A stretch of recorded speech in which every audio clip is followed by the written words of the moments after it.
ಖುಷಿ ಆಯ್ತು. ಇದಕ್ಕೊಂದು ಒಂದು ಹಾರ್ಡ್ಲಿ ರಿಯಾಕ್ಷನ್ ಪ್ಲೀಸ್. ಅಲ್ಲ ನಾನು ಹೇಳೋದು ಅದೇನಿಲ್ವ ಸರ್, ಈಗ ಹೇಳಿದ್ದು ನಾನು ಎಲ್ಲ ಕನ್ನಡ ಸಿನಿಮಾನೇ ಸರ್.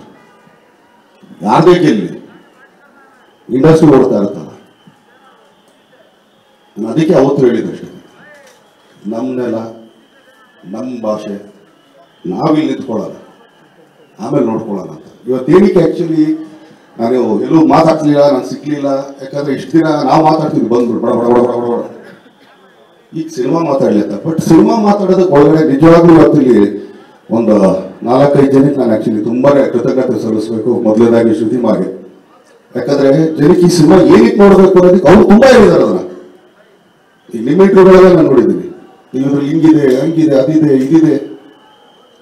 ಸೊ ಶ್ರುತಿಮಾ ಆಗ್ಬೋದು, ಆಮೇಲೆ ನಮ್ಮ senior actually Kumar Govindu sir, ಯಾಕಂದ್ರೆ ಅವರು ತುಂಬಾನೇ ಹೇಳಿದ್ದಾರೆ ಸಿನಿಮಾ ಬಗ್ಗೆ, ಇದರಲ್ಲಿ ಈ ತರ ಇದೆ, ಇದು ಹಿಂಗ್ ಮಾಡಿದೀವಿ. ಸೊ ಜನಗಳಿಗೆ ಏನಕ್ಕೆ ಹೌದೇ ಏನೋ ನೋಡೋಣ ಇದ್ರಲ್ಲಿ ಅಂತ. ಅವಿನಾಶ್ ಸರ್ ಅಂತೂ ತುಂಬಾನೇ ಮಾತಾಡಿದ್ದಾರೆ. ಅವ್ರು ಆಕ್ಚುಲಿ ನಮ್ಮ ಮನೆ ಬರ್ಡೇ ಮೇಲೆ ಹಾಕೊಂಡು ಮಾತಾಡೋರು. ಪಾಪ ನಿಜವಾಗ್ಲೂ ಪಾಪ ನಮ್ಮ ಬರ್ಡೇ ಬಂದಾಗ ಅವ್ರು ಆಕ್ಚುಲಿ ಮನೇಲೇ ಇರಲ್ಲ, ಯಾಕಂದ್ರೆ ಯಾಕೆ ಸುಮ್ಮನೆ ಗ್ಲಾಸ್ ಎಲ್ಲ ಹೊಡೆದಾಕಿರ್ತಾರೆ ದರ್ಶನ, ನಾನು ಯಾಕೆ ಇಲ್ಲಿ ಬರ ಹತ್ರ ಅಂತ ಅಂದ್ಬಿಟ್ಟು. ಸೊ ಅವ್ರಿಗೂ ಆಕ್ಚುಲಿ ಅದಾದ್ಮೇಲೆ ನಮ್ಮ ಆಸ್ತಿ ಅವ್ರಿಗೆ, ಆಮೇಲೆ ನಿಮ್ಗಂತೂ ಹೇಳಂಗೇ ಇಲ್ಲ ದಿನೇಶ್ಗೆ, ಅವರಷ್ಟು ಮಾತಾಡಿದ್ದಾರೆ. ಸೊ ಈ ಸಿನಿಮಾ ಏನಕ್ಕೆ ಒಳ್ಳೆ ಬರ್ತದೆ, ಯಾಕಂದ್ರೆ ಅವ್ರು ಅಷ್ಟು ಜನ ಕೊಟ್ಟಂತ ಒಂದು ಕ್ಲೂ, ನೀವೇನು 12 ಗಂಟೆ ಹೇಳಿದ್ರಲ್ಲ ಸರ್, ಅದು ಕಾರಣ ಸರ್. ಆ ಕಾರಣಕರ್ತ ಇವ್ರುಗಳು. ಅದಾದ್ಮೇಲೆ ನಮ್ಮ ಚೇತು ಕೂಡ ಅಷ್ಟೇ, ಮದುವೆಗಳು.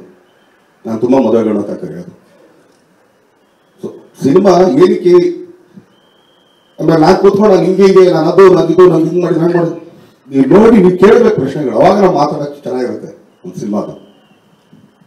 ಅದಕ್ಕೋಸ್ಕರ ಇಷ್ಟು ದಿನ ಕಾದಿದೆ ಅಷ್ಟೇ, ಬಿಟ್ಟರೆ ಏನು ಉದ್ದೇಶ ಇಲ್ಲ ಖಂಡಿತ.